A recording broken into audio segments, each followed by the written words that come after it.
안녕하십니까. 7월 10일 수요일 KNN 뉴스아이 시작합니다.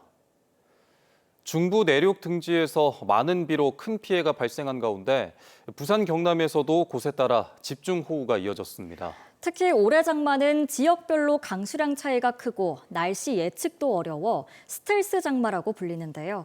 자세한 내용을 이태훈 기자가 취재했습니다. 산 비탈면이 일부러 깎아놓은 듯 완전히 무너져 내렸습니다. 산에서 흘러내린 토사는 바로 옆 주택가를 덮쳤습니다. 보시는 것처럼 많은 토사와 함께 이렇게 큰 나무도 통째로 쓸려 내려왔습니다. 집 마당은 물론이고 농기계도 온통 진흙 범벅입니다. 폭포같이 물이 쭉 내려와요. 그 좀 있으니까 무엇이 웅 하는 기라야. 그 나는 저 집이 이제 다 무너질 줄 알았지. 그래 이러고 신고를 했지 내가. 산에서 쏟아진 물에 주민이 휩쓸리면서 다치는 일도 있었습니다. 물이 확 나오니까 저도 넘어지고 동네 형님도 한쪽 벽쪽으로 패갖고 안 다치고 그랬거든요. 부산 경남 소방에 접수된 비 피해 신고 건수는 40여 건에 이릅니다. 거창 환강 남하교 일대에는 한때 홍수주의보가 내려졌습니다. 진주와 거창, 합천 등에서는 70여 세대, 주민 90여 명이 급히 대피했습니다. 이틀 사이 합천 124mm, 거창 171mm 등 서부 경남에는 집중호우가 내렸지만 부산은 32mm에 그쳤습니다.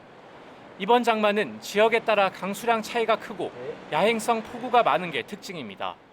정체전선상에서 발달한 폭이 좁고 강한 강수대로 인해 좁은 지역에 단시간에 강하고 많은 비가 내리는 특성을 보이고 있습니다. 특히 좁은 강수대로 날씨를 예측하기 어려워 일명 스텔스 장마로 불립니다. 기상청은 내일과 모레 경남 내륙 지역에 소나기가 내릴 것으로 전망했습니다. KNN 이태훈입니다. 안전등급 D등급을 받은 부산 영도 고가교가 시공 당시부터 문제가 있었다는 소식 KNN이 단독으로 전해드렸습니다. 이후 부산시는 조속한 보수 공사를 약속했는데 넉 달이 지나도록 아직까지 공사가 시작조차 되지 않아 운전자들은 오늘도 위태로운 주행을 이어가고 있습니다. 하영광 기자가 취재했습니다. 지은 지 10년 만에 정밀안전진단에서 안전등급 D등급을 받은 부산 영도고가교.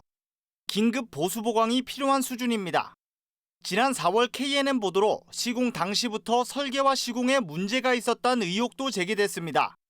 이런 내용이 알려지자 부산시는 논란 진화를 위해 조속히 보수 공사를 진행하겠다고 밝혔습니다. 좀 위험한 부분에 대해서는 저희들 행정 절차를 최대한 빠른 시일 내에 진행해서 보수 보강을 빠른 시일 내에 완료하도록 하겠습니다. 하지만 이 약속은 지켜지고 있을까?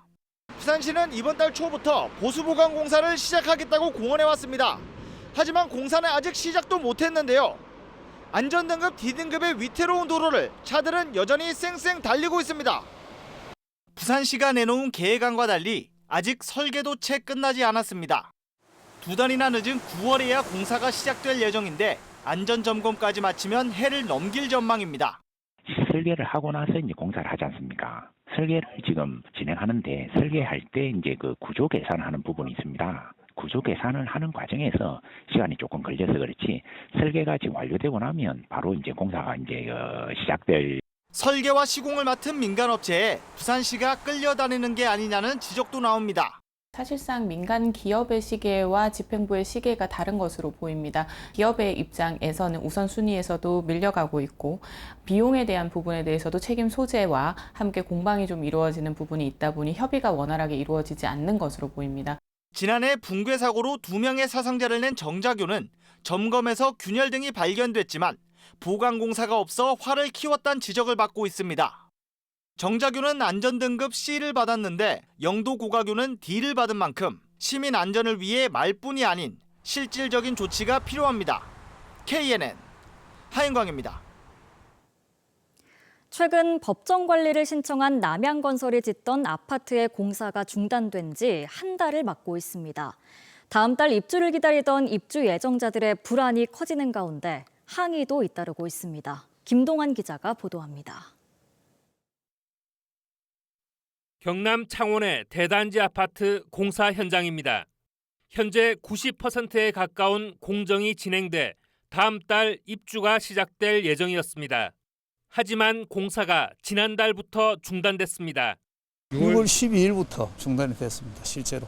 안에 내부 그 마감 공사가 일부 남았고요. 외부 토목 공사가 남아 있는 그런 상황입니다. 당초 지난 2월 입주 예정이었지만 두 번째 입주가 연기된 겁니다. 현재 공사 현장의 건설 장비들은 모두 멈춰선 상태입니다. 도급사 가운데 한 곳인 남양건설이 최근 법정 관리를 신청했기 때문입니다. 기약 없는 입주 지연에 입주 예정자들의 불안과 불만은 커지고 있습니다. 청약 당첨 뒤 입주와 함께 신혼 살림을 차리려던 꿈도 물거품이 될 상황입니다.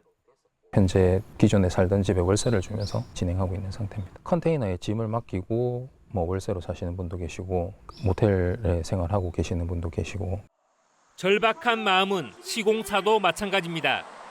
남양건설을 제외한 지역업체 3곳은 잔여공사 이행을 결의하고 시행사인 경남개발공사에 공기 연장 등을 요청하고 있습니다. 남양건설이 법정 관리로 인한 그 보증 금액이 한 145억 정도가 있습니다. 그 부분에 대해서 저희한테 공사비 지원을 해주고 공기 연장을 4개월 정도 해주면 저희가 빠르면 올 연내에 입주도 가능하고. 시행사인 경남개발공사는 분양 입주 예정자에게 계약 해지 절차를 안내하고 공사 기간 연장과 공사비 증액 등은 불가하다는 입장을 밝혔습니다. 경남도와 경남개발공사 홈페이지에는 입주 예정자들의 항의 글도 잇따라 올라오고 있습니다. 대부분 신혼부부, 첫 주택을 구매하는 청년 그런 분들이 대부분이거든요. 사실 저희는 개발공사에서 하든 도에서 하는 분양에 대한 거에 대해서는 절대 안 할 것 같거든요. 입주가 지연되는 아파트는 분양과 임대 등 1,150여 가구의 대규모 단지입니다. 공공기관 발주를 믿고 대규모 단지를 선택한 입주 예정자들의 마음은 점점 더 타들어가고 있습니다. KNN 김동환입니다. 국내 연구진이 잘 휘어지면서 설치가 쉬운 신개념 태양광 패널을 개발했습니다. 이 패널을 이용하면 도심에서도 태양광 발전이 한층 쉬워질 전망인데요. 보도에 주우진 기자입니다. 태양광 발전 설비인 태양광 패널은 태양빛을 전기로 바꾸는 태양 전지를 수십 수백 장 모아 만듭니다. 마치 파이프를 일자로 붙인 것처럼 태양 전지를 직렬로 연결해 전류를 높입니다. 하지만 그 가운데 하나만 그늘이 져도 전류가 막혀 전체 발전 효율이 떨어지고 불이 날 수 있습니다. 건물과 가로수 등으로 인해 그늘이 많은 대도시에서 태양광 발전이 어려운 이유였습니다. 그림자가 지지 않은 곳에서는 전류가 생성이 되고 그림자가 진 부분에서는 상대적으로 적은 전류가 나오는데 이 생성된 전류가 그림자가 진 부분에 쏠림 현상이 나타납니다. 상대적으로 매우 높은 온도가 상승이 되게 되는데요. 한국전기연구원의 연구진은 이 문제 해결을 위해 태양 전지를 직렬과 병렬 혼합으로 연결하는 기술을 개발했습니다. 전기가 흐르는 길을 다양화하면서 열이 한쪽으로 쏠리는 현상을 해결한 겁니다. 또 잘게 쪼갠 태양광 전지를 실리콘으로 연결한 패널은 잘 휘어집니다. 평평한 곳이 아니더라도 도심 곳곳 구조물에 태양광 패널을 설치할 수 있습니다. 예상하지 못했던 손실을 이제 충분히 보완을 하고 혹시나 발생할 수 있는 안전 문제에 대한 경각심을 이제 만들어냈다라는 데 의의가 있고요. 국내 기업들이 태양광 사업에 진입할 수 있는 그런 새로운 틈을 열어준 게 아닌가. 전기연구원 연구진은 태양전지가 태양을 따라가며 전기를 생산하는 기술까지 개발했습니다. 이번 기술 개발로 도심 태양광 발전은 크게 확산되는 기회를 맞을 전망입니다. KNN 주우진입니다.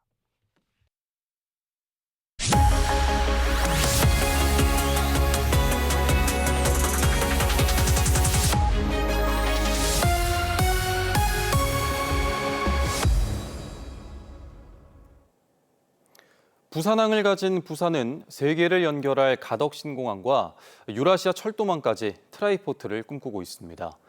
이런 물류 허브의 꿈에 올해부터 미래 먹거리로 추진해온 양자 컴퓨터를 통해 한 걸음 더 바짝 다가설 계획인데요. KNN 글로벌 허브 도시 특별법 기획, 오늘은 물류 허브와 양자 컴퓨터, 두 마리 토끼를 쫓는 부산의 비전을 표준규 기자가 보도합니다.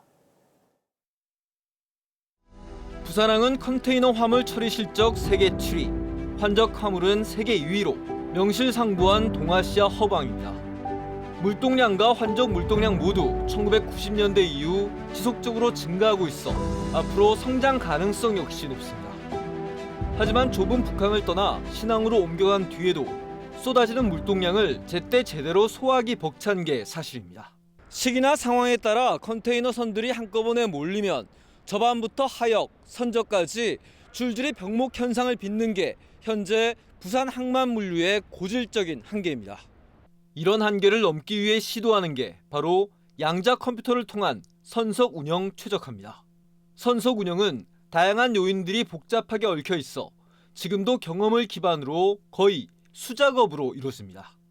현재 컴퓨터 기술로는 효율적으로 풀기가 힘든데 최적화를 찾아내는 양자 컴퓨터로 획기적인 해법이 기대됩니다.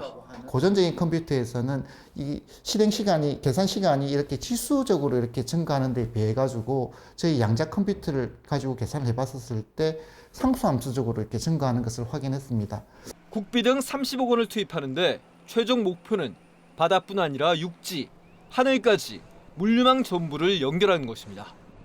운송수단은 달라도 실핏줄처럼 연결되도록 물류망을 최적화시켜 물류허브 부산의 경쟁력을 높이겠다는 것입니다. 트라이포트, 즉 항만과 육상과 항공이 결합된 물류 체계가 되면 복합 운송 체계를 추구해야 되고, 이 경우에는 양자 컴퓨터만이 아마 그 해결책으로 등장할 수 있을 거라 생각되고, 물류망 최적화와 양자 컴퓨터 기술 선점을 동시에 노리는 건데 결국에는 부산이 꿈꾸는 금융과 첨단 신산업까지 파급력이 이어질 것으로 기대됩니다. 국제 물류 도시를 만드는 게 굉장히 중요한 일이고, 또 그 물류와 결합이 된 국제 금융 도시를 만드는 것, 또 첨단 신산업을 그와 연계해서 이 활성화하는 것에 초점이 두어져 있습니다.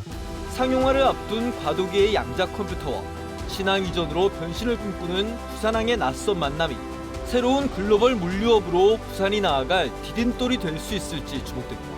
KNN 표준입니다. 국민의힘 새 지도부를 뽑는 전당대회 부산, 울산, 경남 합동연설회가 부산에서 열렸습니다. 4명의 당권 주자들은 지난 4월 총선 때 PK가 개헌 저지선을 지켜줬다며 당심 공략에 나섰습니다. 김민욱 기자가 보도합니다. 지난 8일 호남권에 이어 두 번째로 열린 국민의힘 전당대회 부산, 울산, 경남 합동연설회. 당권 주자로 나선 후보 4명은 모두 지난 총선에서 PK가 개헌 저지선을 지켜줬다며 지역 맞춤 공약을 강조했습니다. 먼저 원희룡 후보는 국토부 장관 출신을 내세우며 남해안 개발, 산업은행 부산 이전, 교통망 확충 등을 약속했습니다. 낙동강 방어선 같은 탄핵 저지선을 지켜주신 공기 여러분, 정말 감사드리면서 이어 한동훈 후보는 부산에서 2차례 근무했던 인연을 내세우며 가덕신공항 건설 등 현안 추진과 부울경 산업의 역동성을 살리겠다고 밝혔습니다. 가덕구 신공항 건설, 산업은행 부산 이전, 금융허브, 집권 여당의 힘으로 반드시 이루겠습니다. 윤상현 후보는 제2의 도시 부산이 광역시 가운데 최초로 소멸도시 위험 단계에 진입했다며 지역 현안에 속도감 있는 추진을 약속했습니다. 도대체 우리 당 중앙은 무엇을 했습니까? 부울경 경제 발전은 뒷전이고 오직 줄 세우고 개보 정치하는 데 골몰한 거 아닙니까? 나경원 후보는 동남권 산업단지의 영광을 되찾고 부산, 울산, 경남을 제2수도권으로 만들겠다고 선언했습니다. 경남은 원전, K방산, 그리고 우주항공산업단지의 메카입니다. 제2의 수도권으로 부울경을 만들겠습니다. 이번 전당대회 당권 주자 가운데 PK 후보가 없다는 점에서 이 같은 공약들을 뒷받침하기 위해서는 지역 국회의원들과의 연대가 중요하다는 분석입니다. 국민의힘 새 지도부 선출은 당원 투표 80%, 국민 여론조사가 20%라 당심이 무엇보다 중요하게 작용할 것으로 보입니다. 2년 뒤 지방선거를 이끌 국민의힘 당대표는 3번의 연설회를 더하고 당원 투표와 국민 여론조사를 거쳐 오는 23일 결정됩니다. KNN 김민욱입니다. 오늘 오전 11시쯤 부산 기장군 정관읍의 한 초등학교 급식실에 설치된 가스 오븐기에서 불이 났습니다. 이 불로 초등학생과 유치원생 등 1,770여 명이 운동장으로 긴급 대피했으며 경찰은 정확한 화재 원인을 조사하고 있습니다. 지난 5월 캄보디아 프놈펜에서 붙잡힌 태국 파타야 살인 사건의 피해자가 오늘 오전 인천국제공항을 통해 강제 송환됐습니다. 경찰청은 태국, 캄보디아 당국과 지속적인 협의를 통해 강제 추방 형태로 피해자를 송환했다고 밝혔습니다. 사건 피해자의 송환으로 경남경찰청의 수사에도 탄력이 붙을 전망입니다. 오늘 오후 1시쯤 부산 구평동 감천항에서 선박 급유를 위해 설치된 급유 배관에서 불이 났습니다. 배관은 유류 탱크와 200m 떨어져 있었으며 소방당국은 20여 분 만에 큰 불길을 잡았습니다. 소방은 불을 완전히 끈 뒤 정확한 화재 원인을 조사할 예정입니다. 오늘 낮 12시쯤 부산 만덕동의 한 내리막 도로에서 1톤 화물차가 속도를 줄이지 않은 채 달려오다 정차돼 있던 택배차를 들이받았습니다. 이 사고로 화물차 운전자가 다쳐 병원에서 치료를 받고 있습니다. 경찰은 내리막길에서 브레이크가 작동되지 않았다는 화물차 운전자의 진술을 바탕으로 정확한 사고 경위를 조사하고 있습니다. 거창군에 있는 거창교의 상판이 무너진 합성 사진이 유포되면서 경찰이 한때 교통을 통제했습니다. 경남 거창경찰서는 오늘 오전 거창교 일부가 붕괴됐다는 신고를 받고 오전 9시부터 다리를 통제했지만 아무 이상이 없었다고 밝혔습니다. 신고자는 인터넷에 올라온 사진을 보고 경찰에 신고한 것으로 확인됐으며 거창군은 합성 사진 유포자를 찾기 위해 경찰에 수사를 의뢰할 예정입니다. 오늘 열린 국회 국토교통위원회에서는 2차례 유찰된 가덕 신공항 부지공사 입찰 문제가 여러 차례 거론됐습니다. 김도읍, 김희정, 윤영석 의원은 박상우 국토교통부 장관에게 지난 2차례 유찰 이유가 무엇이며 2029년 개항에 차질은 없는지를 질의했습니다. 박 장관은 2029년 개항은 변할 수 없는 목표라며 부지조성공사에 대해서는 여러 의견 수렴을 거쳐 재입찰 공고를 곧 낼 계획이라고 답했습니다. 아시아 최대이자 국내 유일의 어린이 청소년 영화 축제인 제19회 부산국제 어린이 청소년 영화제가 오늘 저녁 개막해 닷새간 부산 영화의 전당을 중심으로 열립니다. 이번 영화제에선 어린이와 청소년이 만들었거나 어린이 청소년이 주인공인 34개국 113편의 영화가 선보입니다.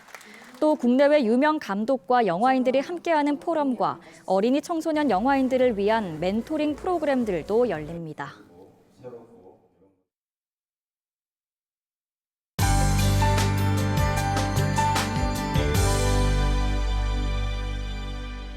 거세게 내리던 비는 차츰 잦아들면서 호우특보도 오늘 오전에 모두 해제가 됐습니다.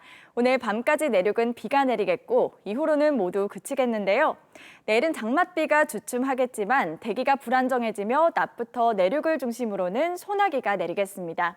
돌풍과 벼락이 동반될 수 있어 안전사고에 유의하시기 바랍니다.